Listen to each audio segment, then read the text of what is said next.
We sort of bought the house thinking we'd be here for a couple of years, and then the years have rolled on by.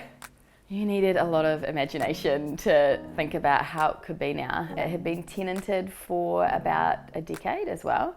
Carpet all through it. It had sprayed textured ceilings, the ones that were really stylish in the 80s. And we removed the archway, made the whole living space into the kitchen open plan. With the living room, we painted the walls in a really nice light neutral. The living room doubles as my studio, so I have a fantastic backdrop here that I can change out the colours. So for example, I have just painted it in a beautiful shade that's Dulux Broadway. It just totally transforms the space. And next week I'll be painting it probably in a white with perhaps a soft lilac colour as a band. We also put in new flooring throughout. We removed the carpet and put down vinyl planks.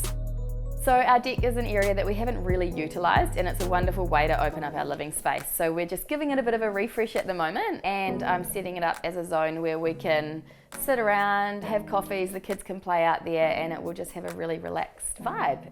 My favourite room is definitely the kids' room.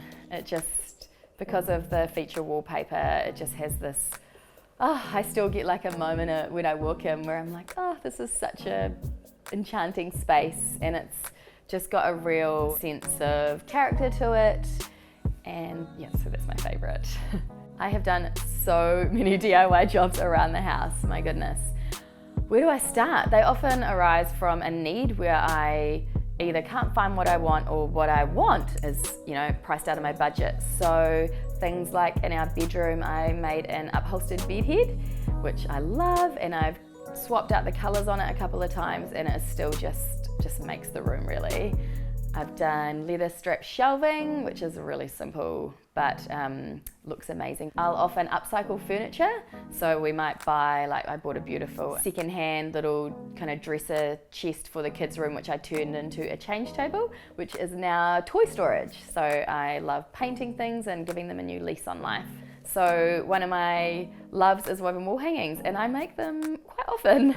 So I've made some quite beautiful large scale ones for the living area or like my office nook. I just recently made one in our bedroom, which I just felt like injecting a little bit of soft green into the room, and that was a great way to do it on a wall hanging. So Clever Poppy arose from my love of creative home decor DIY projects. I started working on them. I've always done them, but I had a chance to really focus on doing them while I was on maternity leave, waiting for my first baby to arrive.